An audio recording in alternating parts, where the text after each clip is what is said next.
Bom dia, boa tarde, boa noite. Eu me chamo Ana Paula. Para quem ainda não me conhece, hoje é dia 16, terça-feira, exclusivo para mim, porque como eu tô com algumas coisas pendentes para resolver na minha casa, hoje eu não fui ao trabalho, estou em casa e dei prioridade a estar aqui com os irmãos gravando esse áudio. Amém? Peço perdão, meus amados. Aqui tá todo mundo com a garganta irritada, todo mundo na cidade, daqui, dali, daqui. É uma tosse, não é um resfriado, não, é uma espécie de uma tosse alérgica. Então, em primeiro lugar, perdoem a voz, que tá ruim, e essa tosse que de tanto em tanto vem aqui pra mim, mas não vai me impedir, eu não tô tendo opção de não tossir, tá? Então, perdoem, não é falta de educação, não, é porque realmente eu não tenho outra opção. Já tomei chá, já tomei de tudo, mas infelizmente tem muita poeira no ar. Eu até conversando outro dia com alguns irmãos, mostrei. Eu tô na Itália, no sul da Itália, a gente tá pertinho da África, né? Dizem que de vez em quando sopra um ar de lá pra cá e esse ar é carregado de poeira do deserto do Saara ou coisa parecida, sei lá. Eu não sei se é isso, meus amados, porque eu vejo um mundo estranho, eu vejo a natureza como uma mulher que está morrendo de cólica, né? Náusea. Então, assim, eu não acho explicação natural e normal para os eventos atmosféricos que eu tenho visto nos últimos anos. Fui acometida por um mal que se chama blefarite, é uma espécie de caspa que dá nos cílios dos olhos e é de uma vez só, entope e aí inflama. Então, assim, eu passei muito aperto com isso no ano passado, porque eu não tinha ideia do que era. E eu ficava atacando creme, eu ficava lavando, ficava coçando muito. E cheguei a ficar com o olho até um pouquinho inchado. Aí eu fui no médico, ele me falou o que era. Aí eu descobri, e se você lava com aquele shampoo Johnson Johnson, né, aquele de bebê, aquele shampoo, ele não arde nos olhos, e aí com cotonete, eu fecho o olho, até então abro e lavo. Eu tô explicando porque às vezes você tem esse problema e não sabe o que é e tá desesperado igual eu. Eu tenho uma alegria muito grande que Deus, aos pouquinhos, ele vem me trazendo alívio físico, amém? Então a informação útil se chama blefarite. E aí eu tenho que lavar, né, com um sabão Johnson, e aí vai desentupindo, vai desobstruindo, né, os poros dos cílios, e aí volta, né, a funcionar bem. Mas eu fiquei me perguntando, o médico falou que é um problema crônico, que não tem cura, que vira e mexe, vai e volta. Mas eu fiquei me perguntando, eu falei, gente, eu nunca tive isso na minha vida. Eu vivi 27 anos no Brasil e eu nunca tive isso na minha vida. Alguém poderia dizer, mas é porque você está começando a ficar velha, né? Eu tô chegando nos 40 anos, ano que vem, eu acredito que eu não vou estar aqui para fazer esse aniversário, mas pela fé, né, e pela esperança dos santos. Pode ser que estejamos ainda no mês de agosto do ano que vem ainda nessa terra. Mas eu acho que a igreja, ela tem que viver em aspiração. Então eu vivo em aspiração. Eu tô vivendo em aspiração, meus amados, desde o dia que me falaram sobre o arrebatamento. Eu não sei você se já viveu apaixonado por alguém, se você já se apaixonou, né, por alguém e conseguiu ser correspondido, e essa paixão virou amor, e desse amor nasceu um pedido de casamento, né, e você viu então a realidade de estar noiva, estar noivo. E ali, então, quando você está vivendo esse ápice, né, dessa expectativa, todo dia você pensa, podia tanto ser hoje o casamento, podia tanto ser hoje, aí eu já podia tanto estar morando na minha casinha com meu maridinho ou com a minha mulher, né? Ah, eu já podia tanto ter meu filho, né, minha filha, já podia tanto ser papai ou ser mamãe. Nossa, como que será o dia que a gente estiver morando na mesma casa? Ai, a cozinha eu quero assim, a sala eu quero assim.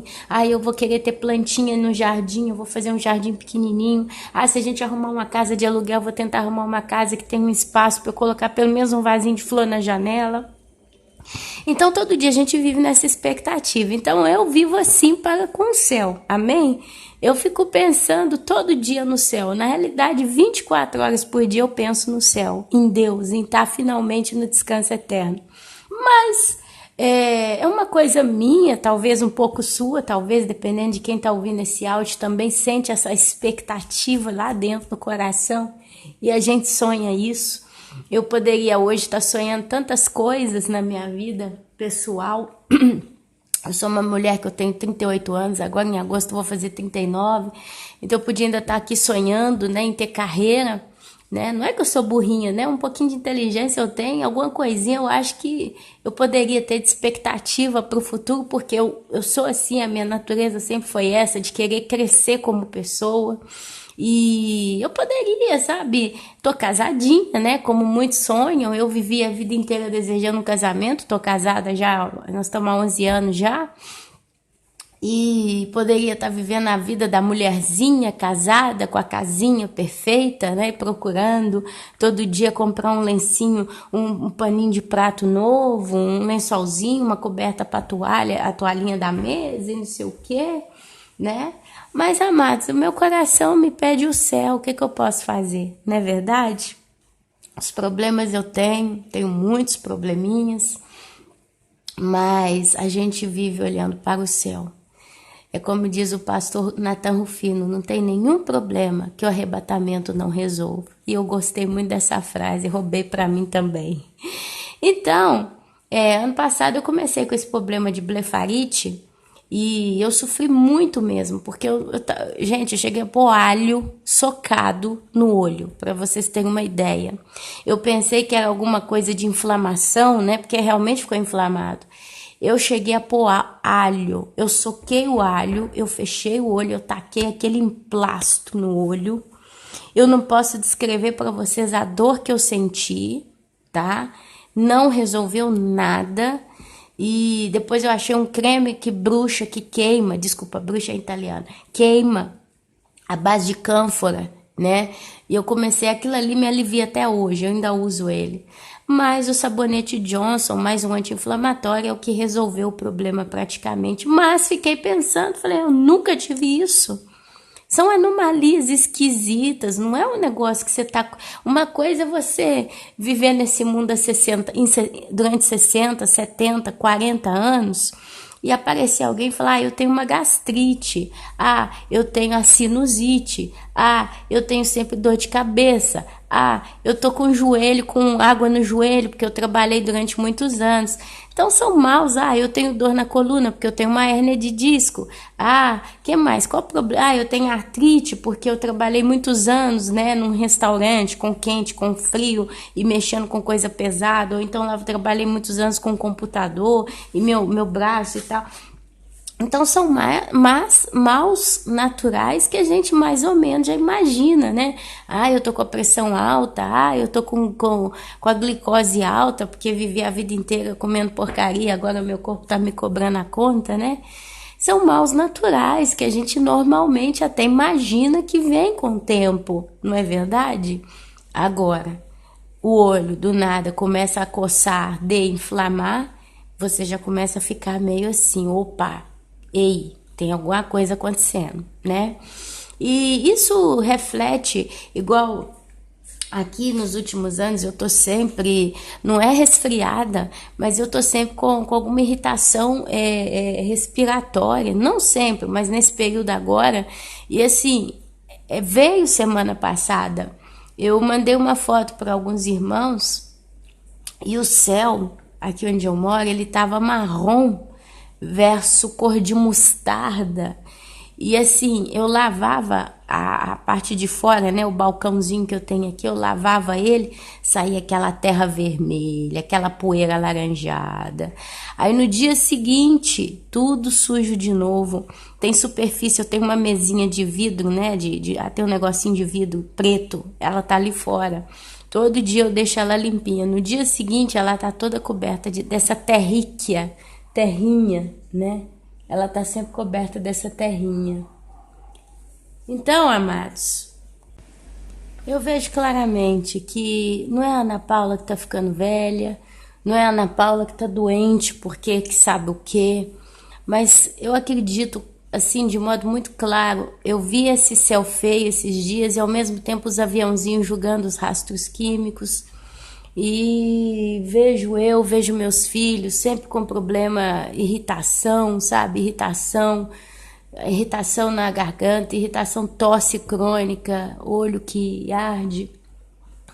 Então eu vejo claramente que tudo isso é um reflexo do que nós estamos vivendo, da atmosfera que nos circunda, e sei que eu não sou a única vítima disso tudo, mas vejo claramente que isso está espalhando no mundo inteiro, né?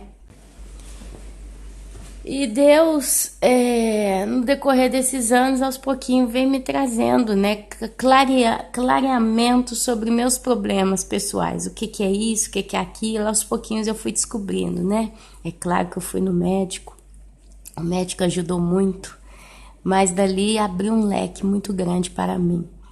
E amados, diante de tudo isso que eu tô falando aqui, pode parecer besteira, mas hoje eu quero bater um papinho com os irmãos em cima do livro de Eclesiastes. Eu acredito que nós temos que aprender, se você ainda não sabe, nós temos que aprender a refletir sobre a vida, refletir muito. Ontem aconteceu uma coisa comigo, eu fiquei muito triste ontem, mas fiquei muito triste. Eu troquei a cozinha da minha casa. Minha cozinha tinha 10 anos e quando a gente comprou essa cozinha que eu tinha, ela foi uma cozinha baratinha. Você já viu quando você vai nessas lojas de móvel e você só para ter um móvel em casa, você compra aquele baratinho mesmo? Aqui na Itália a gente usa uma palavra que se chama escadente, né? Uma coisa que vai... prazo de validade já, você compra, já sai da loja com prazo de validade vencido. Então foi uma cozinha bem ruinzinha, o forno não fechava bem, ele fechava, mas quando eu ligava ele a fumaça saía toda de fora, a parte das portas dos armários elas já estavam empoladas, inchadas, porque não eram vedadas direito. E atrás da pia já descia água, né? Tava dando lodo e eu vivia jogando cloro, mas por mais que eu limpava, tava sempre aquele lodinho, porque eu não podia, né, ter controle de tudo. Então, assim, o fogão já tinha trempe de fogão que já não ligava mais. E meu marido, né, ele trocou 75, 80% dessa cozinha com mão de obra. Ele montou umas telecâmeras, né, para o dono da loja lá onde a gente comprou a cozinha, e a gente pagou praticamente quase 80% do valor da cozinha só assim. Ele pôs nas telecâmeras lá para o moço e o moço passou a cozinha para ele, e a diferença agora ele vai pagar em dinheiro. E nessa história toda, hoje eu tô com uma cozinha novinha, né? A gente comprou uma cozinha um pouco melhor do que aquela que tava lá, uma cozinha melhor, bonita e tal. Montou a cozinha, só que quando a gente desmontou a cozinha velha, tava com as paredes todas mofadas, bichinho, uma bagunça e tal, coisa velha de muitos anos, né, acumulada ali. Aí nós tivemos que limpar, e aí eu peguei, raspei, pintei, nós fizemos alguns pequenos serviços.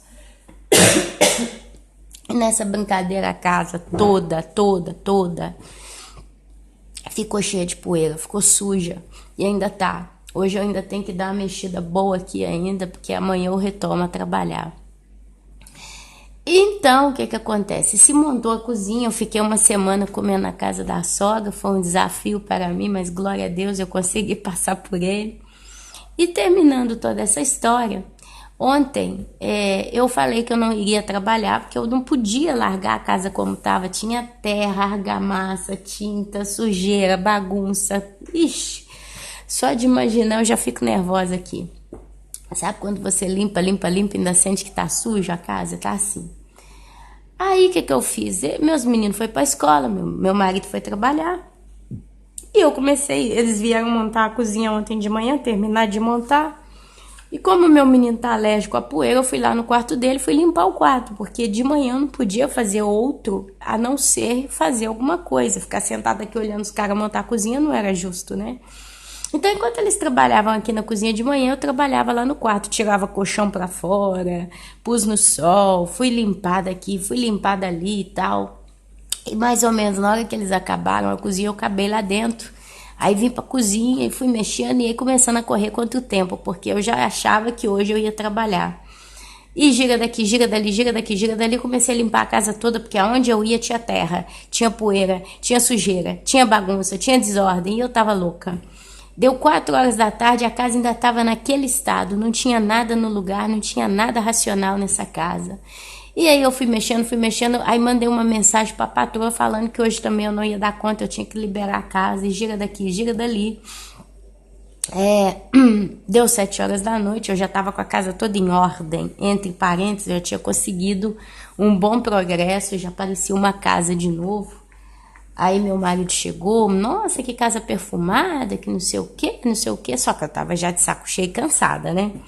Aí ele tinha que resolver um probleminha no forno, ele tinha que mexer numa coisa na parede, porque o forno não encaixava bem. E nessa brincadeira ele me pediu para pegar para ele uma ferramenta, eu peguei e dei. Depois ele pediu outra. E começou, e eu assim, sem pensar, eu falei, ufa, de novo tem que ir lá pegar, né? Eu tô cansada. Mas assim, eu acho que tem hora que a gente, quando chega no final de um dia cansada, a gente fala sem até raciocinar bem. E era a hora dele também, que estava muito cansado, porque ralou o dia inteiro, virar para mim e falar, pega lá, vamos resolver e basta, e acabava ali. Ele começou, estourou comigo. Estourou, estourou e começou, que você foi fazer tudo hoje, que não sei o que, que não sei o que, que não sei o que, começou a jogar na minha cara.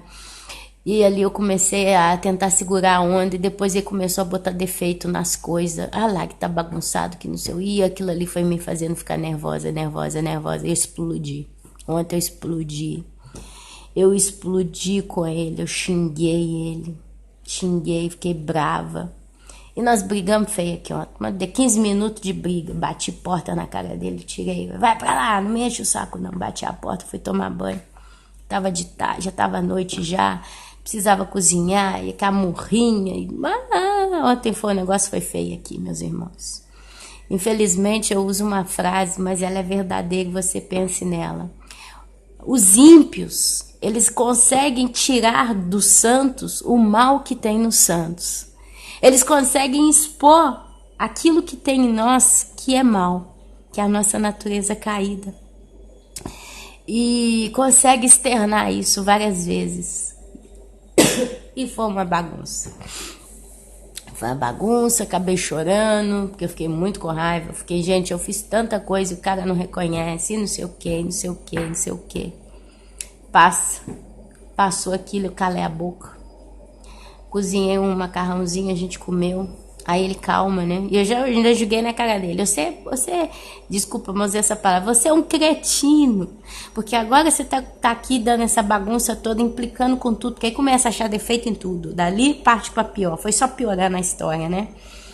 Mas daqui a pouco você calma, aí vem, oi, não vem não, que eu não quero ouvir sua voz mais hoje, eu já não quero ouvir mais a sua voz. Basta, não me interessa. E assim foi. Fui dormir depois, a gente sentou no sofá ali. Ele de um lado, eu do outro, ele pôs no jornal, viu o jornal 2 vezes, né? Porque é aquele canal de jornal que repete sempre a mesma coisa. E eu fiquei ali no meu tablet, ele mexendo com as minhas coisas. Depois eu levantei, nem boa noite, fui direto para dormir.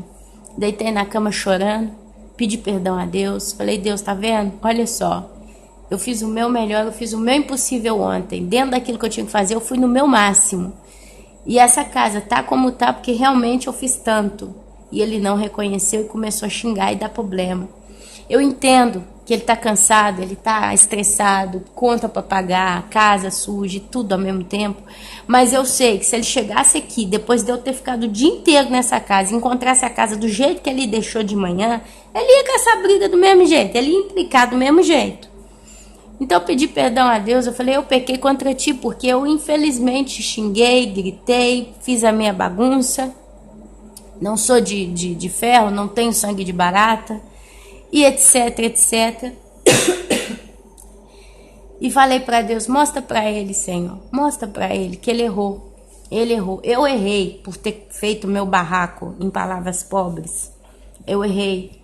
Por um lado, eu não aceito que ninguém me monte em mim, porque eu vejo assim, meus irmãos, a gente tem que ser manso. Nós temos que ser mansos. Mas a gente precisa saber também se colocar no nosso lugar. Quem está ao nosso redor, meus irmãos, eu penso assim. Quem está ao nosso redor tem que entender quem é você. Você, e ele tem que entender que quem é você e que você tem consciência de quem você é. Se você vai trabalhar num lugar, ninguém te conhece, e você é uma pessoa que tem um certo know-how, você tem uma boa bagagem, mas o pessoal que está ali onde você está trabalhando começa a te tratar com desdém, começa a te colocar como se nada fosse, você dentro da sua condição e como você pode, você precisa demonstrar quem você é. E as pessoas não podem só ver quem você é, mas elas têm que entender que você tem consciência de quem você é. Porque ali então se estabelece limite, respeito. É claro que vão vir momentos que vai explodir alguma coisa, vai sorpassar, né? vai ultrapassar. Mas você tem que ter pé no chão nessa vida. Porque o ser humano ele tem uma facilidade para montar um no outro. As pessoas, às vezes, ela te pede um favor, você dá a mão, daqui a pouco elas estão querendo o braço. As pessoas têm facilidade para julgar na cara. As pessoas têm facilidade para falar só o que é errado, só para achar defeito. É o caso da minha irmã Luana. Está trabalhando numa empresa e ela já entrou lá, a empresa estava toda empipinada de serviço. Eles não têm organização com nada. E a minha irmã está se fazendo em 4 ali para conseguir liberar o máximo que ela pode. E essa brincadeira está tomando sábado, domingo, noites, sem dormir, para ela conseguir manter o ritmo. E ela cometeu um grande erro, mas ela não cometeu esse erro propositalmente. Ela precisa desse trabalho nesse momento. Então o que acontece? Eles não reconhecem quem ela é e não reconhecem que ela sabe quem ela é. Só ficou para ela, virou um segredo. E nessa brincadeira eles estão se lavando em cima dela. E ela não tem como se defender em meio a tudo isso. É onde eu falei com ela, você faz o que humanamente você pode fazer. Passou disso, deixa na mão de Deus. Porque Ele é justo e Ele está pronto para te socorrer na hora que você precisar. Mas a gente precisa, meus amados, ter voz ativa. Meu marido ontem começou a botar defeito, porque ele começou então a ver as coisas mal arrumadas. Por exemplo, o aspirador de pó que eu peguei emprestado da sogra estava na porta, tinha algumas coisas ainda fora do lugar. E ele começou a implicar com aquilo, como se eu não tivesse resolvido, como se eu ainda tivesse que ir até o final e botar a casa perfeita. E eu tinha falado, amanhã eu estou em casa para terminar de resolver. Quer dizer, ele começou falando que eu fiz demais e terminou falando que eu fiz de menos. E nisso eu explodi, porque eu falei, basta, você é um cretino. Você está falando coisa que você não está tendo noção do que você está falando. Cala a boca, não te permita a falar assim comigo, porque não é isso que você está falando. E aí aí descambaleou tudo e foi uma bagunça. Mas eu não deixo ninguém montar em mim, absolutamente não. O que é certo é certo. Ontem eu cheguei com meus filhos da escola. Meus irmãos, eu não estou só abrindo a minha vida aqui no YouTube. Vocês peguem disso, retenham o que é bom. Ontem eu cheguei em casa, 4h30, com meus filhos da escola. E meus meninos agora pegou a mania de ficar brincando com a bicicleta lá fora na casa da sogra. Porque tem um terreiro lá, tem um quintal bom, então eles ficam brincando ali com as bicicletas deles. Como eu já estava cheia de coisa para fazer... E quando a gente, sabe que criança dá mais problema, eu falei, sabe o que eu faço? Eu deixo esses meninos brincar um bocado e vou fazer mais coisa lá em cima para tentar liberar mais problema. Bacana. Viro para minha sogra, primeiro adverti meus filhos, olha, não façam bagunça, façam os bons e etc, etc, etc. E virei para a sogra e falei, mama, que aqui a gente chama a sogra de mama. Mama, se o Gabriel e o Alessandro falar uma vírgula, manda súbito pra cima, lá pra casa. Não tolera eles aprontando. E aí comecei, falando isso pra ela. Aí vem o sogro, que tá essa semana foi uma prova de fogo e eu superei. Veio o sogro já com o dedo no meu ombro. Ei, batendo no meu ombro com aquela cara querendo me dar lição de moral. Calma. E rindo, sabe? Sarcasticamente. Eu virei para ele e falei, desculpa, não, mas eu tô orientando a sua mulher que se meus filhos aprontarem, calma, não, sua mulher não tem 60 anos, não é uma senhora. Ela pode ficar aqui morrendo com o menino. Eu só tô falando que quando eles aprontar pra ela mandar ir pra casa, basta. Não, mas é ela que não se faz respeito. Eu falei, não me interessa o que ela faz ou deixa de fazer. Eu tô falando que a partir do momento que meus meninos aprontar, pra ela mandar ela pra cima, basta. Eu não quero filho meu fazendo ela ficar doido. E aí calmou, sabe? Ele quietou. Mas sempre querendo arrumar um jeitinho, sabe? De querer me dar lição de moral. Porque, infelizmente, é uma pessoa que não reconhece nada que eu faço. É isso que eu bato de frente com meu marido. Porque às vezes eu vejo essa sensação que ele também, em certas coisas, ele vê a mesma coisa. Não dá valor. É como se você faz e nunca tudo que você faz é bom o suficiente à altura deles. Às vezes bate essa sombra de febre nele e ele tem essa mania. Mas eu sei que não, ele reconhece, mas o meu sogro não. Meu sogro você pode se matar. Ele nunca reconhece que você tem capacidade, tem habilidade, tem características boas. Ele tá sempre acima de você em tudo. Como eu não convivo com ele, como eu não vejo a cara dele todo dia, pra mim não perfuma nem fede, não me interessa o que ele pensa ou deixa de pensar. Mas dentro da minha casa, cada um tem que saber seu lugar. Tem que ter respeito. Eu tenho que respeitar meu esposo, mas ele também tem que me respeitar. Então, meus amados, no meio disso tudo, eu fiquei triste, pedi perdão a Deus, e Deus me perdoou, eu sinto meu coração tranquilo, eu já estou conversando numa boa com meu esposo, é claro, sempre ainda um pouco assim à distância, né? Porque, meus amados, você pega um tijolo, joga numa pessoa, aquele tijolo encosta, machuca, a pessoa pode simplesmente, instantaneamente estar curada, tá bem? É claro que tem o tempo de recuperação, né? Então a gente vai se estabelecendo de novo, a atmosfera ela volta aos poucos, mas não existe cara fechado, não existe aquela coisa, né? A gente tá bem, o perdão a gente sempre tem ele na nossa casa. E hoje, batendo esse papinho aqui, eu abri aqui, meus amados, no livro de Eclesiastes, eu quero conversar um pouquinho em algumas reflexões. Por quê? Por quê?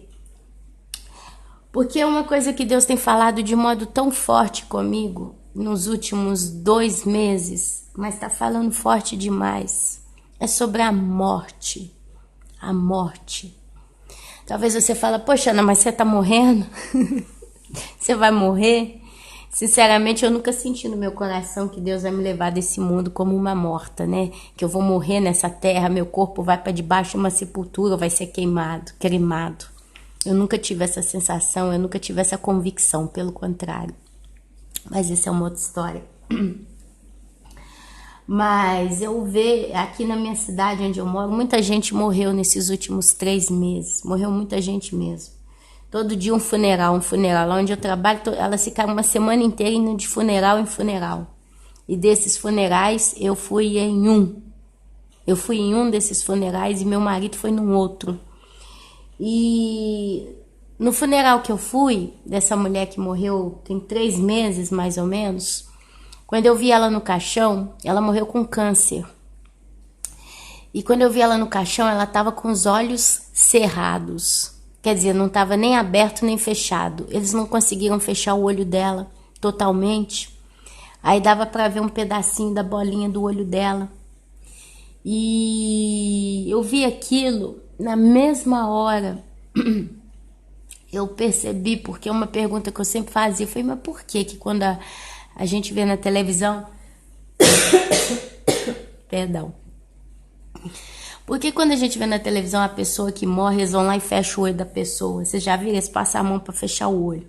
Eu nunca entendi, mas por quê? Por que eles fazem isso? Por quê? Mas eu entendi agora, depois de tantos anos, que quando a pessoa morre,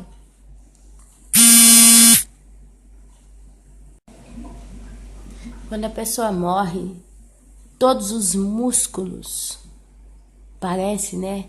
Que perdem, você perde controle dos seus músculos, dos nervos, dos movimentos. E ali Deus começou a me mostrar um negócio pesado demais ali. Quando foi esses dias, eu vi um filme de drama na televisão. Filme de drama, o povo sempre morre com câncer, vocês já viram, né? E a mulher, ela morreu. Ela morreu depois que ela deu à luz a uma nenenzinha. E aí ela viu a criancinha por 5 segundos. E no filme mostrou o coração dela, que batia ainda, né? E ela falava 1, 2, 3, 4, 5. E mano a mano que ela contava, o coração estava batendo normal, ele foi desacelerando. Foi desacelerando, parou. E aí mostrou o rosto dela, o olho aberto. Ela morreu olhando para a criança. E aí tava com o olhão bem aberto no filme e a pupila dilatada, imobilizado o olho. Mais uma vez ali eu vi. E Deus continuou mostrando para mim isso. E o que Deus mostrou para mim nisso? E qual que é o perigo? O perigo. Meus irmãos, a gente nesse mundo, a gente acha que a gente tem controle de tudo. A gente acha, incluindo eu. Ontem eu levantei para mexer nessa casa. Eu não sabia nem por onde que eu ia começar de tanta bagunça que tinha, tudo fora do lugar, terra, sujeira. E eu por um minuto eu fiquei perdida. Eu falei, meu Deus, por onde que eu vou começar? Porque aqui é o típico dia que quanto mais você mexe, menos resultado você vê. E ali veio aquele pensamento, mas eu vou dar conta. Eu vou terminar tudo hoje, eu vou resolver. São anos de experiências, querendo ou não. Não é a primeira vez que eu me encontro em situações do gênero, de ter que pôr em ordem e limpar ao mesmo tempo, tanta coisa.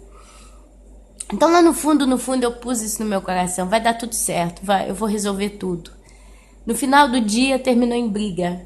A cozinha era a primeira vez que a gente ia cozinhar nessa cozinha, eu podia ter feito algo de bom. Eu fiz chorando, eu cozinhei chorando. Cozinhei chorando ontem. E meu menino, nossa, que comidinha gostosa, nossa, a cozinha tá boa, ai que bom. Meu marido tava caminhando de lado e eu soltei uma frase que eu disse pro meu filho, a gente podia hoje estar mais alegre. Era para estar mais legal essa inauguração. Como se diz, né? Estamos inaugurando a cozinha debaixo de lágrima. Porque foi literalmente isso, debaixo de briga, debaixo de lágrima, debaixo de decepção e tristeza. Então, por mais que eu vejo que às vezes parece que eu tenho controle sobre tudo. Ontem mexendo, trabalhando, eu machuquei a mão. Machucados invisíveis, que eu não sei nem onde é que tá, mas tá doendo. Agora eu tô falando aqui, tem 2 pontos na minha mão direita que estão doendo. E eu, sabe, quando eu machuquei um dos lugares, eu peguei, taquei álcool em cima, fez ser um corte. Taquei álcool, pensando que o álcool ia resolver, né? Você já viu quando você corta, às vezes, taca álcool, depois de uns minutinhos, acaba a dor, acaba tudo? Mas continuou a dor, e continua até agora. E eu converso aqui com os irmãos e eu sinto a mão doendo. Às vezes, meus irmãos, a gente acha que a gente vai ter controle. Eu vou conseguir resolver tal coisa, é besteira, é bobeira. Mas eu queria dizer para os irmãos que a gente não tem.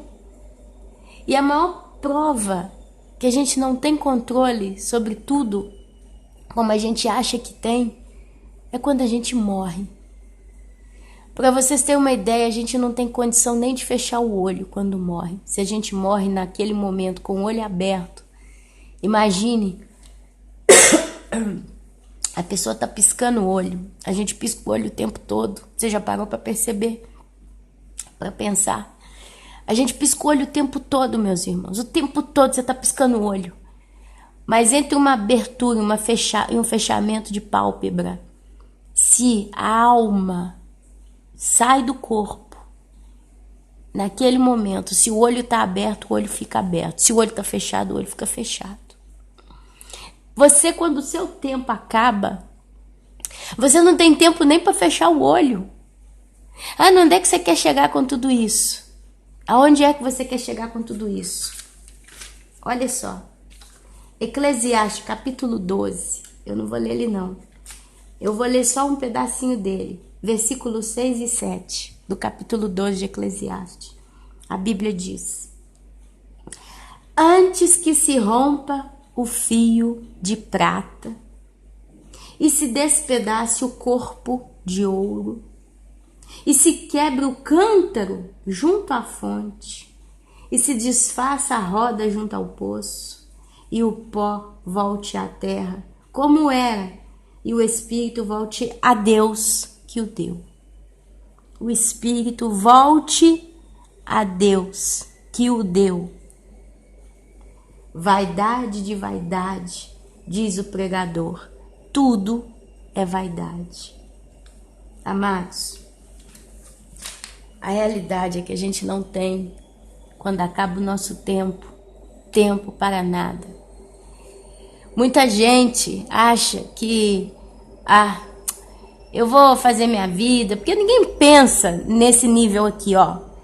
Eu vou pecar, vou fazer. Não, que eu for morrer, eu peço perdão a Deus. Ninguém pensa nesse ritmo. As pessoas pensam, eu vou viver a minha vida, eu vou namorar, eu vou beber, eu vou roubar, eu vou mentir, eu vou jogar, eu vou viver, eu vou curtir todas, de carnaval em carnaval. Esse ano eu vou pro Rio, ano que vem eu vou para Salvador, no outro ano eu vou para Bahia, e tá, acho que Salvador e Bahia é a mesma coisa, mas amém. Eu vou ali, eu vou aqui, eu vou pro interior de Minas, e eu vou pra balada, e tá. Quando eu tiver para morrer, porque eu vou ficar velho, eu vou envelhecer, então quando eu tiver para morrer, que eu saber que não tem mais como fazer nada, aproveitei tudo que eu tive que aproveitar, aí eu vou buscar a Deus, vou procurar a Deus, eu vou acertar minha vida. E isso é o povo do mundo, que ainda tem quem pense assim. Mais terrível ainda são aqueles que se dizem crentes, que respondem assim, eu tô desviado, mas eu ainda não vou voltar para Deus não, porque ainda vou fazer uns negócios, depois eu volto. Como se Deus precisasse esperar por você. Como se você fosse fazer uma falta no céu, como se o céu não pudesse continuar andando para frente só porque você não tá lá. A Bíblia diz que Deus não se agrada da morte do ímpio.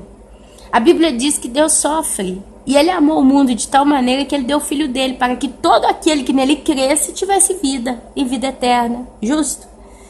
E a gente vê Jesus chorando no monte lá, quando Ele olha para Jerusalém. Jerusalém, Jerusalém, quantas vezes eu quis te juntar como a galinha junta os pintinhos, mas você não quis. Você vê as decepções de Deus quando Ele vê a perdição dos homens. Você vê que, lendo a Bíblia do Velho ao Novo Testamento, é como se Deus tivesse tentado de tudo e de mais. Aqui na Itália a gente faria de tudo e de più, né? É como se Deus tivesse tentado de tudo e mais para tentar mostrar para o homem que Ele é Deus e nós somos homens e a gente precisa amá-lo, adorá-lo, segui-lo, obedecê-lo. Você vê Deus dando a Salomão o ápice da riqueza e da glória que um ser humano poderia ter. Você vê Deus dando a Davi vitórias atrás de vitórias. Você vê Deus cuidando de Gideões. Você vê Deus cuidando de Esther, de Ruth, de Raquel. Você vê Deus revelando Jesus para Maria. Você vê Deus castigando, mandando o povo para o exílio da Babilônia. Mas Deus pegando a Daniel. Você vê Deus dando rei para o povo, quando o povo pediu um rei em vez de um juiz. Deus quis, o povo pediu um rei e levantou um profeta ali, Samuel, se eu não me engano. Se vocês tiverem um rei, vocês vão ter que sofrer na mão do rei, porque o rei ele é duro. Não tem problema, a gente quer um rei. Deus triste fala, vai, dá a eles o rei que eles querem. Eles não me querem como rei, eles querem um outro rei, então dê a eles o rei que eles querem. E você vai vendo, avante e indietro, né? As coisas vai à frente e atrás, à frente e atrás, e Deus... Aquela luta constante, aquele estresse constante, quase que de Deus para com o homem. E a gente acha, meus amados, que nessa brincadeira, o deixar para depois a minha salvação é como se fosse importante demais. E é importante demais. Se não fosse importante demais, a Bíblia não descreveria a seguinte frase: uma alma vale mais do que o mundo inteiro. Mas a rebelião, meus amados, Deus odeia, Deus detesta, Deus abomina aquele que é rebelde. Porque a rebelião é um estado consciente de rejeição a Deus. E isso traz em Deus a ira. A rebelião do homem provoca a ira de Deus. A realidade é essa. E as pessoas, elas estão morrendo. De geração em geração, todo dia, o tempo todo tem gente morrendo. E é onde muitos acham que tem controle sobre a vida. E eu vi isso de modo tão forte. E Deus me mostrou umas 2, 3 vezes em filme e ao vivo. É assim, até aqui pelas contas, 3 vezes eu vi essa base, esse detalhe dos olhos. 3 vezes. Eu vi. Eu fui em um velório, em um funeral, e eu vi 2 filmes que os personagens morreram de olho aberto. E na hora que morre ali, desliga. Você já viu o carro sem gasolina? Ele desliga de uma vez só. E não tem jeito, você pode fazer o que você quiser, o carro não pega. Você já viu o carro que a bateria... Já aconteceu comigo a bateria do carro acabar. Não tem jeito, não liga. Você pode fazer o que você quiser, o carro não liga. Você já teve a sua luz cortada? Não tem jeito. Você pode apertar o botão do ferro, você pode ligar o negócio da luz. Não liga. Não liga nada. Porque, meu querido, minha querida, assim também é a vida. E aqui o nosso amado, no livro de Eclesiastes, diz isso. Antes que se rompa o fio de prata, e se despedace o corpo de ouro, e se quebre o cântaro junto à fonte, e se desfaça a roda junto ao poço, e o pó volte à terra como era, e o espírito volte a Deus, que o Deus. Por isso que a gente sente saudade do céu, porque o nosso espírito veio de Deus, e ele volta para Deus. Aqui está falando isso. É por isso que quem pertence a Deus, é por isso que quem tem um nome escrito no livro da vida, antes da fundação do mundo, ainda que esteja desviado, sente aperto no coração porque sabe que precisa voltar para Deus, que pertence a Deus. Porque quem tem o nome escrito no livro da vida tem a marca de Deus até então. Deus, ele o rodeia. Quando a pessoa pega a decisão e volta para Deus, na realidade ela, no mundo diz essa frase que eu acho muito pobre, mas a gente entende o que quer dizer quando a gente fala, né? Quando a pessoa aceita Jesus na sua vida, né? A frase que se usa que eu acho um pouco baixa demais para se comparar, porque nós, quem somos nós para aceitar Jesus? A realidade é que ele é quem nos aceitou. A Bíblia fala que é ele quem se deixou achar. Ele é quem nos atraiu com seu amor. Então, ninguém aceita Jesus de cabeça própria, cabeça sua. Eu agora posso pôr na minha cabeça que eu vou tomar uma xícara de chá. Eu posso dar uma de falar, eu vou comer um biscoitinho, um salgadinho. Eu posso botar na minha cabeça que eu vou fazer uma lasanha. Na minha cabeça, de corpo, de uma vez só, porque está sobre o meu domínio fazer isso. Quer dizer, são as poucas coisas que eu tenho livre-arbítrio para decidir fazer. Um estalo, hoje eu vou cozinhar igual agora. Eu tenho que cozinhar. Daqui a pouco eu vou decidir o que eu vou cozinhar. Então é um estalo, eu vou cozinhar tal coisa. Eu posso. Mas eu botar na minha cabeça que eu vou aceitar a Jesus, depois que eu li a Bíblia, eu não posso dizer isso. Porque é Ele quem me escolheu primeiro. Ele quem me atraiu com seu amor, ou me atrairá com seu amor. Antes de eu nascer, meus dias já estavam todos escritos, porque Ele é onisciente e Ele sabe. A Bíblia diz que Ele é o princípio e o fim. Esse fim não é o fim da eternidade, porque ela não tem fim. Mas é o fim dessa era da dispensação do homem sobre a terra. O homem adâmico. Então Deus, ele já sabe todo o livro. É como se eu já tivesse lido todo o livro. Ele agora, ele está só vendo o desfecho da história em tempo real. Mas ele já sabe, porque ele vem da eternidade em eternidade. Então, meus queridos, se você tem a Deus na sua vida, se o teu cordãozinho de prata se arrebentar, para você vai ser lucro e festa, porque você vai estar sendo desligado desse mundo e vai estar sendo oficialmente ligado no mundo espiritual. E finalmente vai poder viver aquilo que você sempre aspirou, desejou, viver com Deus. Mas para aqueles que morrem deste mundo, são desligados deste mundo, e antes de serem desligados deste mundo, não foram ligados a Deus, eles vão para o inferno. Tem quem diz que o inferno é uma mentira, não existe o inferno, irmã Ana. O inferno é um lugar que o povo judeu chamava porque queimava dia e noite, eles jogavam lixo da cidade. Ali eles jogavam as pessoas mortas para queimar, e aquele lugar ali o verme não apagava, morria, o fogo não se apagava. Mas a Bíblia é clara quando ela fala da existência de um inferno. A Bíblia fala de modo tão pesado sobre o inferno, e aqui eu não vou ficar caçando texto bíblico para provar para você, que eu não tenho que provar nada para ninguém, porque é o Espírito Santo quem nos convence, não é Ana Paula, isso eu já aprendi há muitos anos. Mas quando você vê lá em Apocalipse, quando a Bíblia fala que o inferno foi lançado no lago de fogo e enxofre, você vê que existe um inferno, e não é o inferno que estava lá em Israel, no tempo de Jesus. Aquele inferno lá, nem sei, mas imagino que ele já não existe mais. Hoje as pessoas estão civilizadas, elas pegam os mortos, elas os enterram, elas constroem cidades. As pessoas hoje, elas, fazem coisas de modo separado, quer dizer, lixo é lixo, gente morta é gente morta. É claro, a gente tem essas covas aí no mundo afora, lá no mundo muçulmano, foi descoberto várias covas onde eles punham as pessoas mortas todas juntas. Mas os irmãos estão entendendo o que eu estou dizendo? E aí que eu falo perigo, perigo, perigo, meus irmãos, o perigo que é tá vivo. É perigoso para quem não tem Deus, meus irmãos. Esse povo não tem ideia, eles não têm ideia do perigo que eles estão literalmente correndo.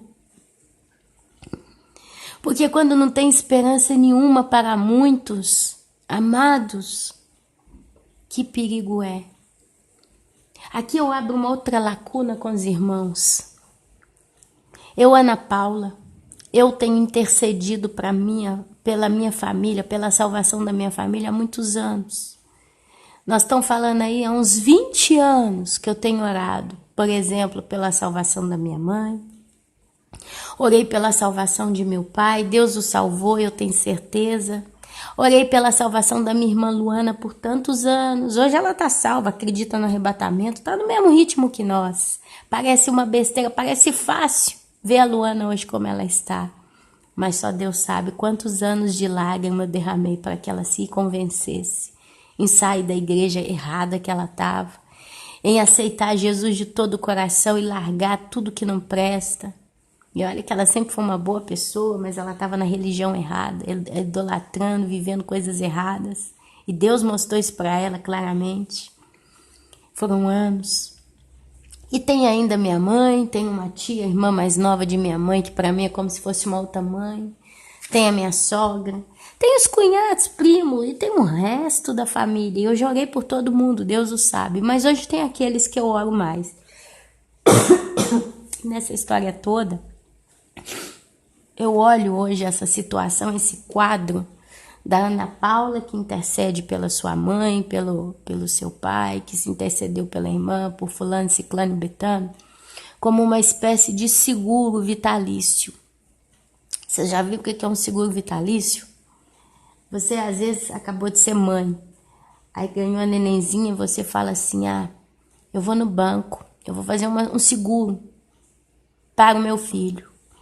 E todo mês eu vou pegar um dinheirinho, eu vou colocar lá. Ou vou fazer uma poupança, No Brasil a gente entende mais quando a gente fala de poupança. Eu vou fazer uma poupança para o meu filho. E quando ele estiver grande, eu vou tirar o dinheiro da poupança e vou dar para ele. Ou a gente vai pagar uma faculdade, ou a gente vai fazer uma casa para ele, ou a gente vai comprar o carro. Alguma coisa de estrutura, de base eu vou fazer para o meu filho. Eu não quero que o meu filho pague aluguel quando ele crescer. E já basta eu passando aperto, mas tenho minha casinha. Então eu vou fazer o seguinte, eu vou fazer uma poupança. Para que quando meu filho estiver grande, a gente possa comprar uma casa para ele, sem ele ter que pagar aluguel. Então o seu filho cresce a vida inteira, você vai passando, os anos passam, e você todo mês vai lá e põe um dinheirinho no banco. Todo dia. Até chegar um dia que seu filho cresce e você finalmente consegue comprar a casa para o teu filho, ou pagar a faculdade, ou comprar o carro. Então você concluiu o tal seguro vitalício, Você fez algo pela vida de alguém que acabou de chegar na tua vida. Eu, Ana Paula, eu enxergo claramente, meus irmãos, as orações de intercessão pelos nossos entes queridos e pessoas várias que a gente ora, como uma espécie de poupança no céu. Você acha, meus amados, que o Deus que você serve, quando vê você de joelhos ou não, chorando, orando, clamando pela salvação de um ente querido, Deus vai pegar aquela oração e vai jogar numa gaveta, fechar a gaveta e largar para lá, como o banco faz? Eu me lembro do Collor, Fernando Collor de Mello, um dos presidentes do Brasil, ainda foi do meu tempo, que o povo pintou a cara de preto, saiu na rua, pro impeachment do Collor na época. Eu me lembro que naquele período muita gente perdeu o dinheiro da poupança, porque o governo ele simplesmente sequestrou o dinheiro de todo mundo. E teve muita gente se suicidando no Brasil, teve gente enlouquecendo, porque foram as economias de tantos anos que foram desperdiçadas, foram perdidas. O governo pegou tudo para ele, decretou falência para esse povo. O mundo, meus amados, ele faz isso com as pessoas. A gente não pode confiar no sistema bancário. Então, no mundo é muito fácil. Gente que durante tantos anos pôs dinheiro debaixo do colchão. Eu lembro da época do Cruzeiro, na época do dinheiro, hoje é o real, né? Teve um período no Brasil que teve o Cruzeiro. Quantas vezes apareceu dinheiro, nota de Cruzeiro, que eu brincava. Eu brincava com tantos cruzeiros. Não valiam mais nada. Dinheiro que um dia valia, no outro não valia mais nada. O mundo é assim. A gente deposita a nossa confiança, né, a nossa fatiga no mundo. E a gente pode colher o fruto ou não. Não tem uma garantia. Não é um mundo seguro. Maldito o homem que confia no homem. Mas no céu não funciona assim. Deus não é homem para que ele nos trate assim. Você pode ter certeza, cada vez que você chora uma oração sincera, clamando a Deus pela salvação de um ente querido, cada lágrima, cada palavra, Deus pega, meus irmãos, e coloca num jardim que eu, com muito carinho, chamo de jardim de misericórdia. Cada vez que você chora por uma alma, pela tua mãe, pelo teu esposo, e você vai chorando ali, clamando a Deus, cada lágrima é colhida, e Deus coloca ali naquele jardim. Um dia, Deus vai colher daquele jardim a tua bênção, e Ele vai te entregar. Sabe, eu tenho uma fé tão grande em Deus com relação a isso. Eu creio que quando os meus entes queridos tiverem o cordão de prata deles arrebentado, eles vão abrir os olhos no céu. Eu sei, eu vejo que hoje nenhum deles está buscando a Deus. E quando eu converso com eles, quando eu observo eles, como alguém que vive todo dia, né, a rotina do dia a dia, eu vejo que está tão longe. Realmente nem tem neles a menor vontade de pensar e buscar a Deus como se deve. E eu concluo que se for depender deles para se salvar diante de Deus, buscando a Deus que diz: eis que estou à porta e bato, aquele que abrir a porta eu entrarei e cearei com ele, ele comigo. Eles não estão nem percebendo que Cristo está batendo na porta, porque Ele bate na porta todo o tempo. Então eu concluo que se for depender deles para buscar a Deus, eles vão tudo para o inferno. Humanamente falando, não tem esperança. Isso dói meu coração. É onde eu penso e falo: meu Deus, eu tenho tanta vontade de te buscar. Eu quero ler a Bíblia, eu quero orar, eu quero chorar, eu quero estar na tua presença todo dia, eu quero sonhar com o céu, eu sonho com o céu, como eu disse no início do vídeo. Como pode os meus entes queridos não ter nem a longínqua vontade de desejar o Senhor como eu desejo? Como a corça suspira pelas águas, assim é a minha alma para com o meu Deus. Mas sabe, meus amados, diante de um cartaz vetado desse na vida dessas pessoas, é onde eu levanto a minha cabeça um pouco mais Porque agora eu tô com ela endireitada para os entes. Eu tô olhando na mesma altura. Mas quando eu levanto a cabeça, eu posso crer e ter esperança que Deus é fiel para fazer o milagre. É onde meu coração se alegra e pela fé se consola de que Deus ele vai salvá-los. Meu pai, quando foi salvo, ele foi salvo sem ter feito nada de bom. Nada de bom. Meu pai, bom, ele teve os bons momentos que ele fez as coisas boas na vida, mas meu pai fez mais dano do que bondade. Meu pai não conseguiu deixar nada. Deixou eu e minha irmã e minha mãe, mas dizer que meu pai, pelo menos uma vez na vida, pensou em construir algo para nós. Infelizmente, meu pai desperdiçou a vida dele nessa terra. Resumindo a história, meu pai desperdiçou os anos que ele teve, os 47 anos, acho que ele morreu com 47 anos. Meu pai desperdiçou os seus 47 anos nessa terra. Mas Deus, no final, o resgatou. E já é o suficiente para mim, amados. Porque Deus cuida de mim, da minha irmã. Cuida da minha mãe. Mesmo meu pai não tendo deixado nada para nós nesse ponto, Deus tem cuidado de nós. Mas Deus lembrou do meu pai. Deus lembrou das orações. Eu não vou dizer com arrogância que foram só minhas, porque eu não fui a única a clamar a Deus pela salvação do meu pai. Mas Deus foi fiel e o colheu no jardim da misericórdia. O que eu quero dizer com esse vídeo hoje, irmãos,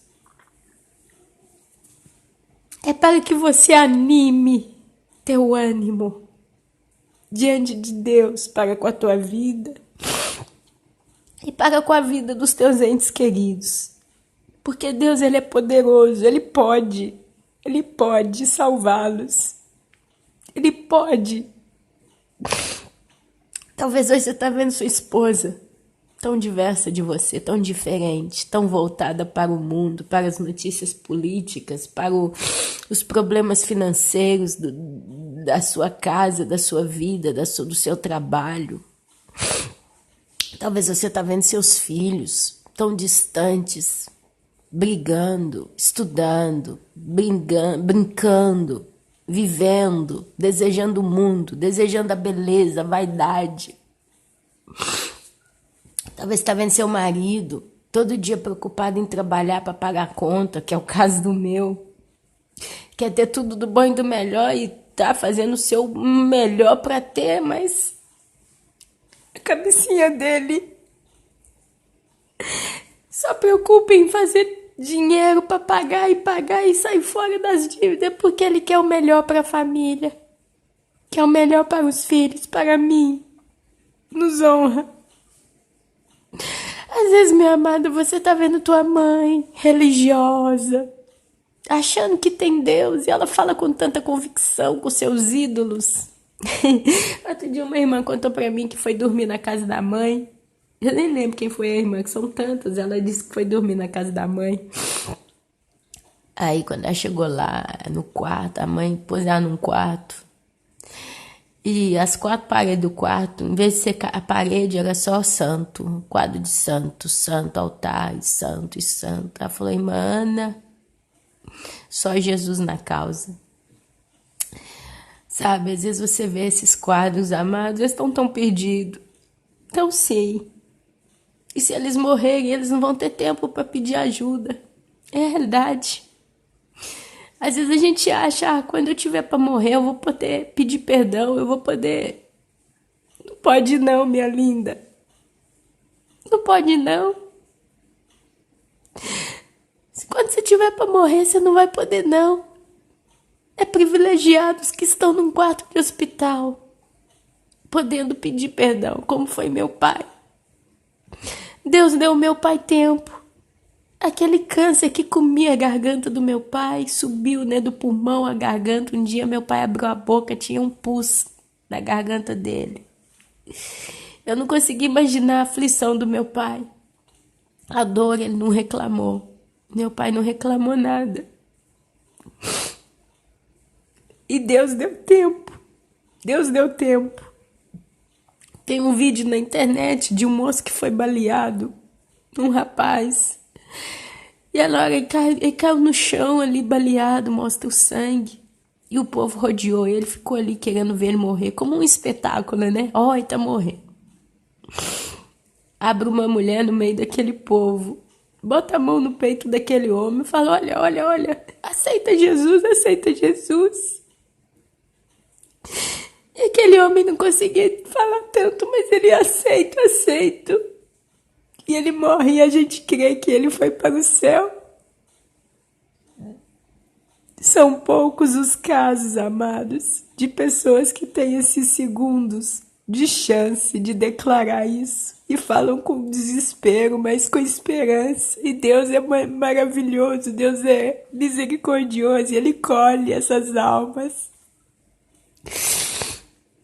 Como ladrão da cruz. Mas a maioria não tem esse tempo. Se você sai da sua casa e vai nos hospitais, nos repartos terminais de doença terminal, e você dá uma passeada por esses lugares, você vai ver gente ali morrendo. Os médicos falam, a qualquer momento esse aqui morre. Daqui a algum tempo morre. E se você tenta conversar com a maioria deles, e eu falo isso porque eu já vi isso, eu fiz esse trabalho em hospital alguns anos atrás. Eles não têm vontade nenhuma de arrepender.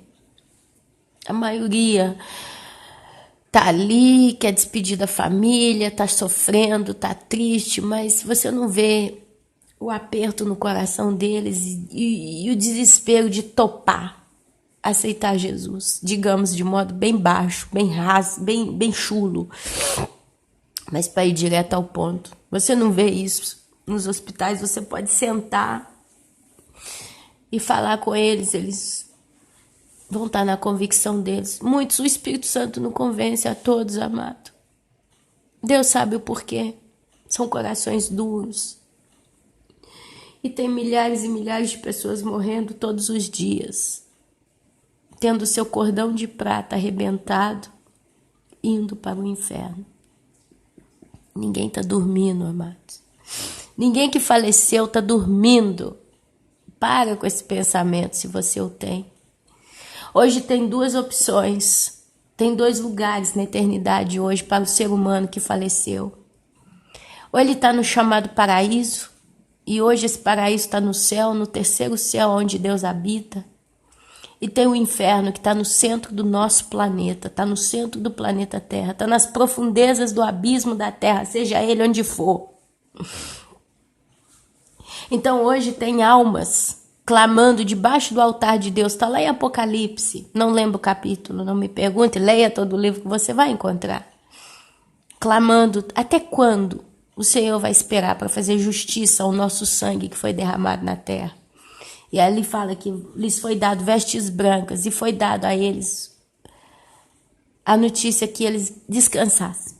A descansar até que se completasse o número daqueles que morreriam como eles. Então você vê claramente pessoas no céu clamando a Deus por justiça, pelo sangue que foi derramado. Porque eles veem que aquilo continua acontecendo. Até quando o Senhor vai deixar isso acontecer? E ali Deus fala, tem um número, tem uma medida, tem um tempo. Vistam vestes brancas e descansem. Descansem até que o número daqueles que vão morrer como você se complete. Se tem esses lá no céu, aqueles que morreram sem Cristo estão dormindo, estão desligados como uma geladeira que você tira a tomada dela, ela se paralisa. O espírito dessas pessoas está lá com Deus? Está dormindo? Pode um espírito dormir? E o que você me diria da história do Lázaro e do rico? O que você me diria? Quando Davi fala, Senhor, não me permita que eu desça a sepultura, seja esquecido por ti. Davi nos seus salmos, quando ele desesperado pede a Deus, para que Deus não se alontanasse dele, mas que ele pudesse viver todo o tempo, todos os dias da sua vida na presença do Altíssimo. O que você me diz desses pequenos detalhes? E a Bíblia fala do inferno do tempo todo.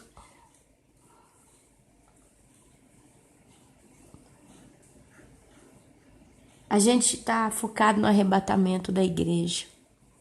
Eu, Ana Paula, estou focada no meu arrebatamento pessoal. Mas eu vou falar um negócio para você. Curiosamente, do mesmo jeito que o tempo em que o corpo físico é desligado da terra pela morte, e o cordão de prata, o vaso de ouro, o cântaro de ouro quebra, aquele mesmo momento vai ser o momento do arrebatamento. Quer dizer, o tempo em que nós vamos desligar deste mundo para se ligar para sempre a Jesus é o mesmo tempo que uma alma leva para sair de um corpo que está morrendo. É num abrir e piscar de olhos. Isso significa que às vezes você está aí batendo no peito, esperando sinal, esperando que sabe o quê, para ser arrebatado. Mas vai ser tudo tão rápido. E eu não posso dizer o que é pior, meus amados. Ficar para trás no arrebatamento ou morrer e ir para o inferno. Eu não sei o que é pior. Eu acho que o pior é morrer e ir para o inferno. Porque uma vez que morreu e morreu sem salvação, não tem mais jeito. É a eternidade. Você só começou o tormento. Porque do inferno você vai ser transferido para o lago de fogo e enxofre. Não tem jeito.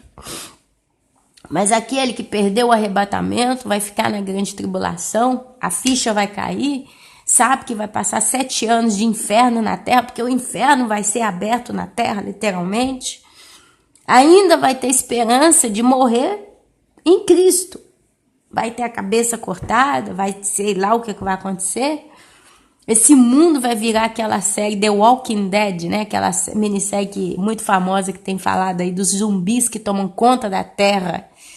Junto com o filme 2012, junto com os filmes apocalípticos todos de Hollywood, isso tudo vai vir ao mesmo tempo na Terra, ok. Mas pelo menos a pessoa, eu ainda estou viva, eu ainda tenho tempo de pelo menos acertar as contas com Deus. De finalmente jogar meu orgulho por terra, jogar minha rebeldia por terra. E então morrer. Mas seja A ou B as opções do inferno, da grande tribulação. Quando acontecer, vai ser como um abrir e fechar de olhos. E aí? O que você vai fazer? Hoje talvez você está aqui em Eclesiastes capítulo 8, falando o seguinte. Assim, também vi os perversos receberem sepultura e entrarem no repouso, ao passo que os que frequentavam o lugar santo foram esquecidos na cidade onde fizeram o bem. Também isto é vaidade, visto como se não executa logo a sentença sobre a má obra, o coração dos filhos dos homens está inteiramente disposto a praticar o mal. Ainda que o pecador faça o mal 100 vezes e os dias se lhe prolonguem, eu sei com certeza que bem sucede aos que temem a Deus. Mas o perverso não irá bem, nem prolongará os seus dias. Será como a sombra, visto que não teme diante de Deus. Ainda há outra vaidade sobre a terra. Justos, a quem sucede segundo as obras dos perversos. Os perversos, a quem sucede segundo as obras dos justos. Digo que também isto é vaidade.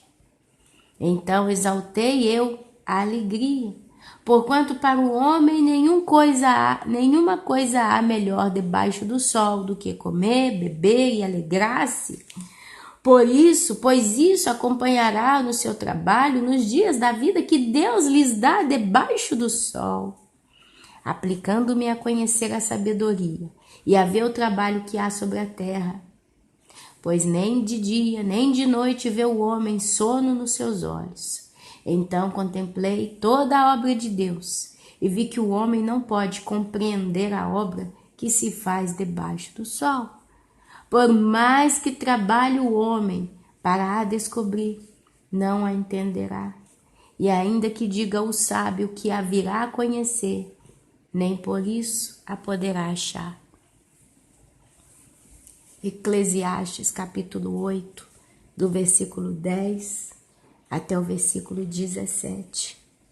Amados, nós estamos vendo aí os cientistas do nosso tempo, descobrindo, inventando tecnologia a perder de vista. Mas por mais que eles se sentem tão grandes em inteligência, eles não têm controle sobre nada da criação. Eles não são capazes de replicar um fio de cabelo do nada. Eles não são capazes de criar uma unha do nada, como é a unha natural. Eles não são capazes de calcular os sensores do corpo humano. Eles não são capazes de compreender a profundeza do cérebro humano, que hoje está vivo, amanhã está debaixo da terra apodrecendo. Eles não têm controle quando o vaso de cântaro de ouro é quebrado e eles se vão desse mundo. Amados, por mais que se esforcem, já dizia Salomão, é tudo vaidade. Eu não sei como é que está a tua vida, minha querida e meu querido. Provavelmente não está fácil. Não está uma passeada debaixo da sombra num parque de diversão num pleno domingo. A tua vida não está um mar de rosas. Pode estar um mar de tulipa. Mas eu sei que você precisa ter consciência da realidade da tua vida e da realidade do teu Deus e de como Ele olha para você e de como você olha para Ele. Eu vou dizer uma coisa, pode até ser que parentes meus vão para o inferno, porque nem todos vão se salvar, isso é lógico, mas eu não vou deixar de sair deste mundo com a boca calada. Eu não vou perder a esperança. Eu não vou fechar. Eu não vou fechar minha boca. Eu não vou parar de orar. Eu não vou desistir de clamar na justiça de Deus para a salvação de toda a minha família e de amigos e parentes queridos. Eu não vou deixar de ter esperança de que Deus vai me recolher para o céu, por mais que eu peque, como eu pequei ontem, porque ontem eu pequei. Mas eu não vou desistir da misericórdia daquele que cuida de mim. E escuta o meu clamor, escuta minhas orações, escuta a minha raiva quando eu grito. Me vê e contempla o meu pecado. Mas eu não vou perder a esperança que Ele é justo e poderoso e misericordioso para me salvar. Porque não é pela minha obra, não é pela beleza que eu posso fazer.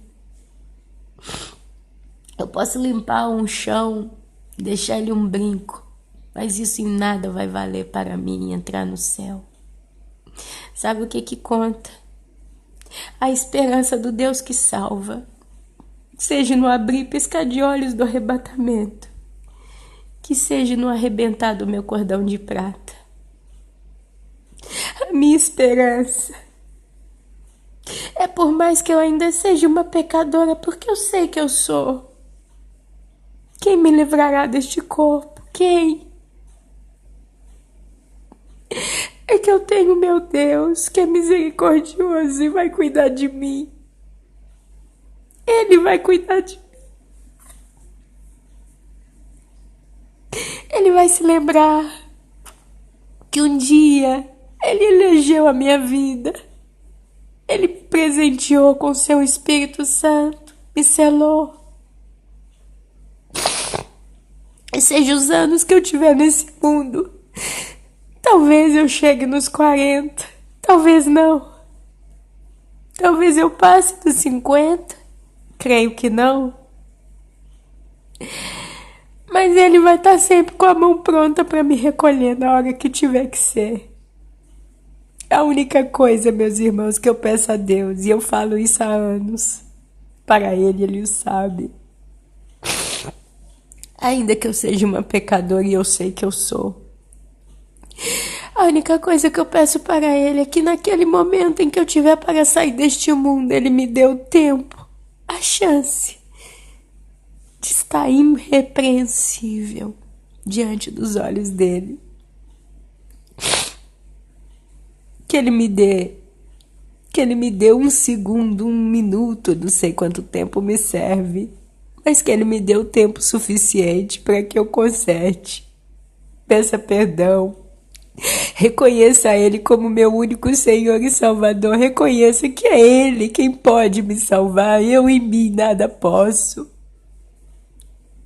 Que Ele tenha misericórdia dessa minha vida. Porque eu sei, meus amados, ainda que qualquer vídeo nesse canal quebre teu coração e te leve ao arrependimento, a voz que você escuta aí do outro lado, diante dos olhos de Deus, é como trapo de imundícia. Eu sei disso, eu tenho consciência. É Ele quem salva. É Ele quem pega na tua mão. É Ele quem manda os anjos dele recolher os seus santos. É Ele. É Ele. Se você está vivendo uma vida carregada de problema e aflição, tem de bom ânimo. Infelizmente eu não posso fazer nada por você. E como eu gostaria de poder te ajudar, mas eu não posso, minha querida e meu querido. Mas eu conheço aquele que pode. E nada mais importa. Quando você fixa teus olhos no seu Salvador, Yeshua, Jesus Cristo, você começa a ver que nada mais importa nessa terra. Nada. Não existe bem ou tesouro mais valioso do que a tua salvação. É o maior presente que você poderia receber na tua vida.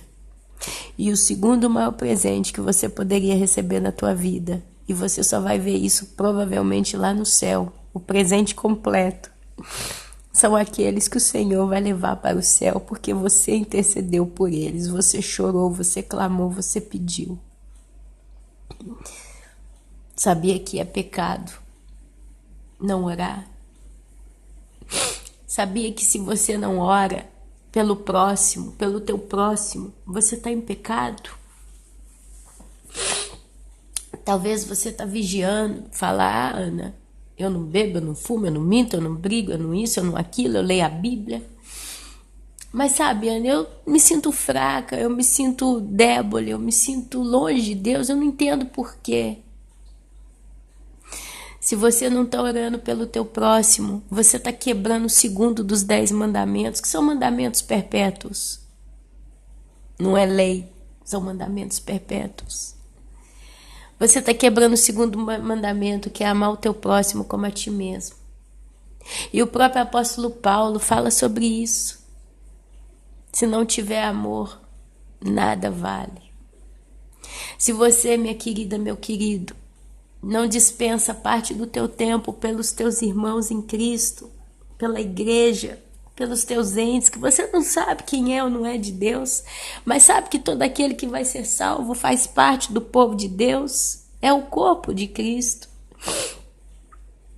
Se você não ora, se você não intercede, se você não se aproxima do teu próximo irmão em Cristo e fala, minha irmã, meu irmão, por quem que você precisa orar? Tua mãe está salva, teu pai está salvo. Quem você tem clamado a Deus que eu quero te ajudar em oração? Você está em pecado. E se você tem consciência disso, você então está 2 vezes em pecado. O primeiro é o pecado do não agir.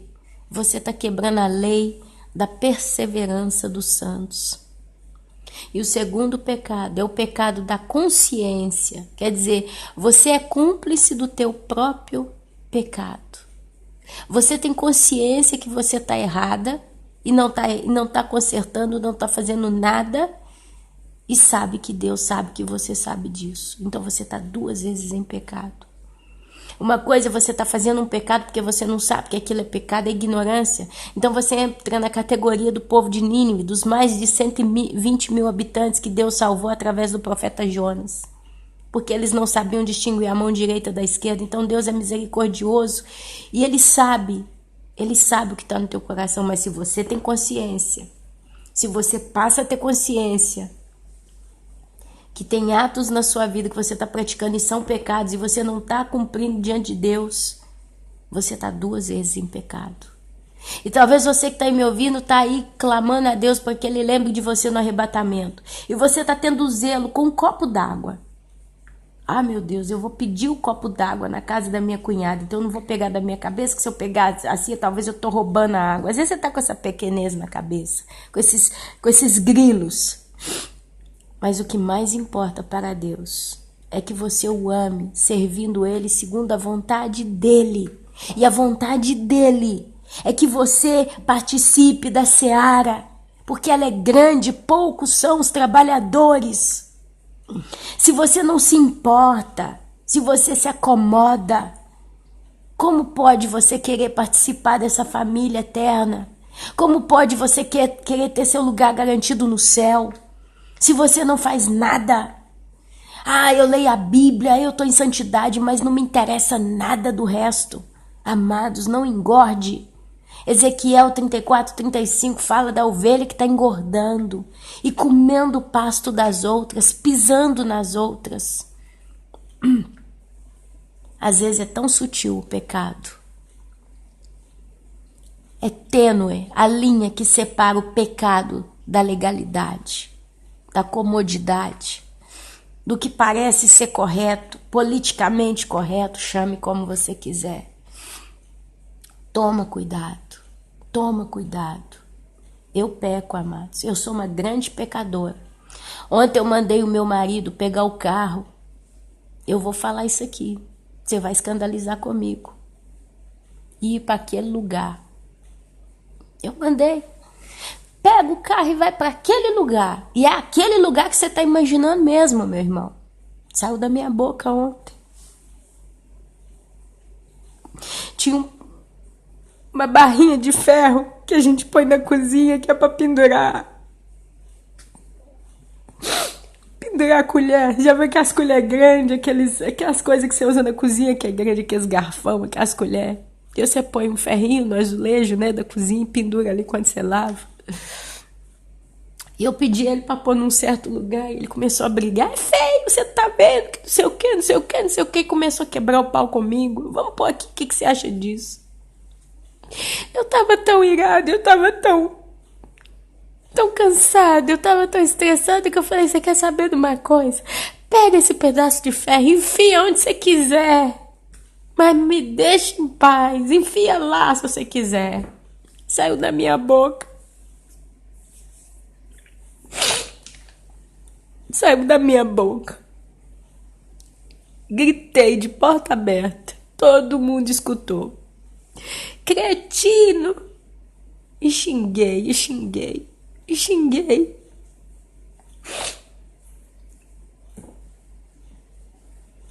A mesma boca que tá aqui agora gravando esse vídeo ontem parecia uma boca de esgoto. E eu não vou ser hipócrita dizendo que eu sou santa. Que eu não sou não, amados. Eu não sou.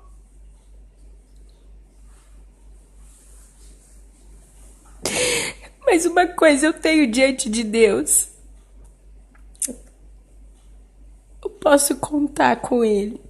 Eu posso contar com a misericórdia dele na hora que eu vou precisar, porque eu vou precisar dela no momento da minha vida. Vai chegar um dia que eu vou precisar dessa misericórdia sem medida sobre minha vida. Ah, meus irmãos, a gente não vale nada nesse mundo.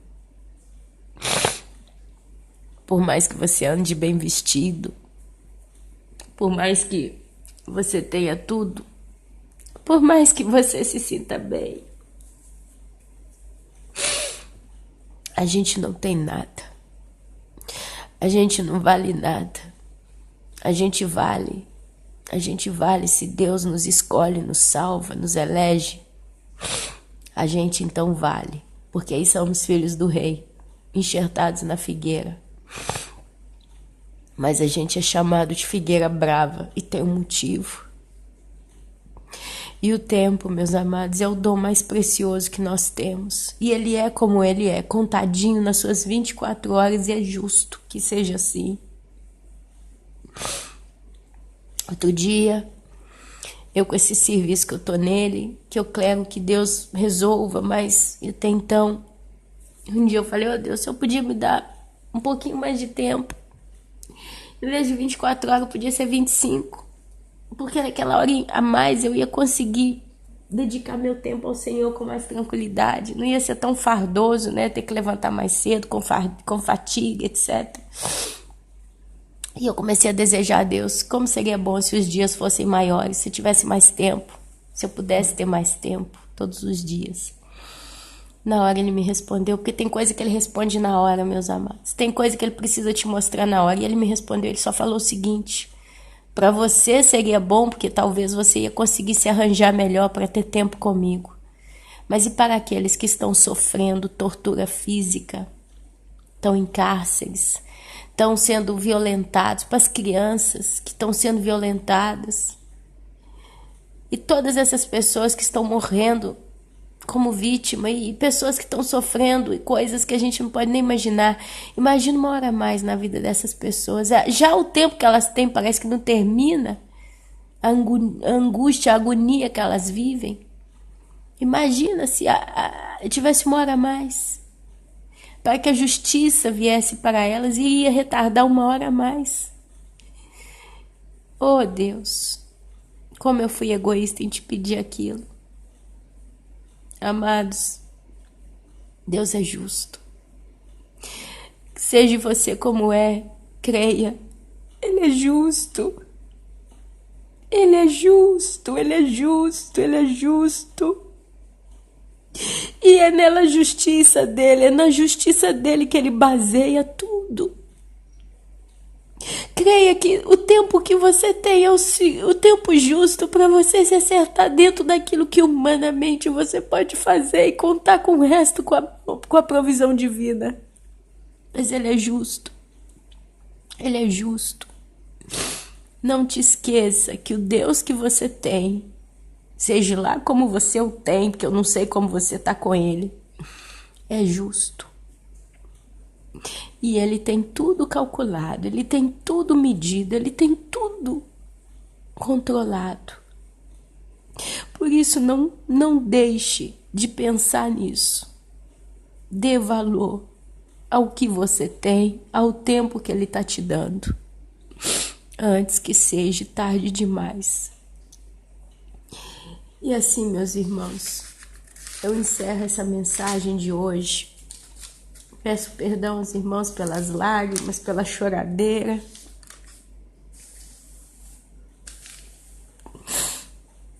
Peço perdão pelas tosses. Peço perdão por qualquer coisa que eu possa ter cometido sempre com os irmãos no canal. Às vezes a gente peca sem saber. Mas pensem, em nome de Jesus, na palavra que foi dada aqui hoje. São palavras que estão saindo de um coração quebrantado. E a Bíblia diz que o coração quebrantado agrada a Deus. O coração quebrantado, ele toca o coração de Deus. Retém o que é bom nesse vídeo e em todos os vídeos que estão no canal. Retém o que é bom para a tua vida. Invista enquanto você pode ter controle sobre as tuas atitudes. Enquanto você ainda tem força para fechar teu olho e abrir. Enquanto você ainda tem controle disso, a sua vida ainda está em você, o teu espírito ainda está em você, a tua alma. Dê valor, dê valor, dê valor. Dê valor a cada minuto, meu querido e minha querida, dê valor.